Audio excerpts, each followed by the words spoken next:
वैसे मेरे live fourth grade में सबसे ज्यादा ही आते हैं पूरे राजस्थान, चिंता ना करो। 3,500 4,000 तक तो ओरिजिनल ही है, और लास्ट डे तक तो ओरिजिनल भी 10,000 आ जाएंगे, लेकिन 10,000 आने के लिए घंटे पर टाइम लगता है। और कोई वोट वाला अगर बीच में आ गया कि मदन सर को रोकना है, तो विद इन 1 से 5 मिनट के बीच बीच मेरा लाइव तोड़ के चला जाएगा। वो हुआ है मेरे पास अभी, बहुत है ना, गंदा काम है। ऐसे लोग कोचिंग वाले कई सारे जलते हैं, उस वजह से किया इन्होंने। पर अभी वो सो गया रात को 12 बजे, मुझे ऐसा लग रहा है। अच्छा हुआ। बैंकॉक थाईलैंड के अंदर पैरा एशिया कप में श्याम सुंदर स्वामी और धनराम गोदारा। मोलेला जो कि मिट्टी की कला है, मणिमूर्ति कला जो कि नाथद्वारा राजसमंद की फेमस है। मोलेला टेराकोटा के शिल्प कलाकार का नाम है दिनेश चंद्र। अब कल्चर का एक नया प्रश्न बन गया, राजस्थान कल्चर का नया प्रश्न बन गया। नाम आपको याद रखना दिनेश चंद्र जी का। दिनेश चंद्र को किस पुरस्कार से सम्मानित किया गया? इन्हें तुलसी पुरस्कार से हाल ही में सम्मानित किया गया, और ये मोलेला के कलाकार है। मोलेला एक मिट्टी की कला है जो नाथद्वारा की फेमस है। इन्हें तुलसी कलाकार, इन्हें जो है वो आपका मध्य प्रदेश में सम्मानित किया गया था।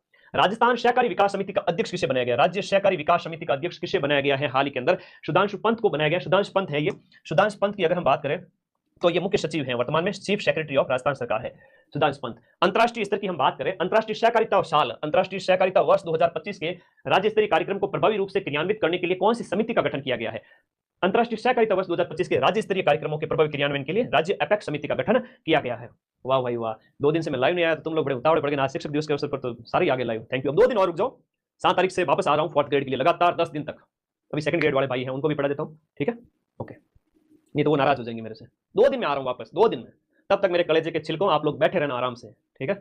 हाँ, 11वां बर्ड फेस्टिवल, और ऐसी दांसू क्लास चलाऊंगा, सीधा सिलेक्शन हो जाएगा।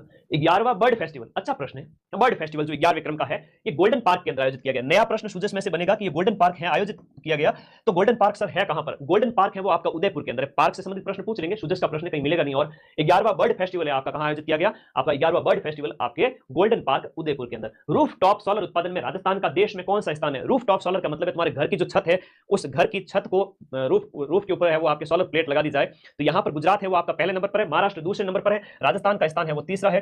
पहले नंबर पर आता है आपका गुजरात, दूसरे नंबर पर आता है आपका महाराष्ट्र, और तीसरे नंबर पर आता है अपना प्यारा राजस्थान।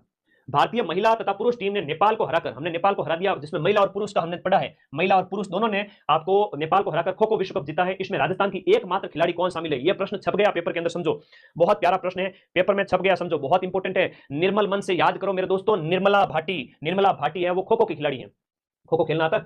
खो खो के खिलाड़ी पोल लगे रहते हैं, खिलाड़ी उल्टे मुंह करके बैठते हैं, वो है खो खो। तो निर्मला का नाम याद रखना है, निर्मला भाटी। और हम यहां पर बात करें, पहला खो खो वर्ल्ड कप है वो कहां आयोजित किया गया? हाँ, निर्मला भाटी, याद रखिएगा। ये पहला खो खो वर्ल्ड कप, ये इसका जो आयोजन है, ये प्रथम विश्व कप था। ये इसका आयोजन नई दिल्ली के अंदर किया गया। ऐसे प्रश्न सिर्फ सुजस में मिलते हैं, ठीक है, याद रखिएगा। प्रथम विश्व कप है, इसका आयोजन कहां किया गया?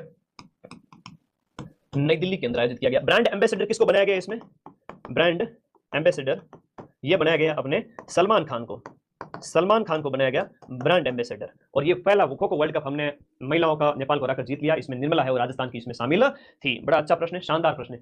अब ये प्रश्न तो आना चाहिए तुम्हारे पेपर के अंदर, वेरी इंपॉर्टेंट क्वेश्चन है।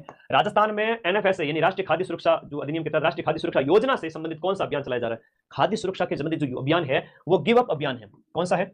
गिव अप अभियान है। गिव अप अभियान, खाद्य गिव अप का मतलब क्या है?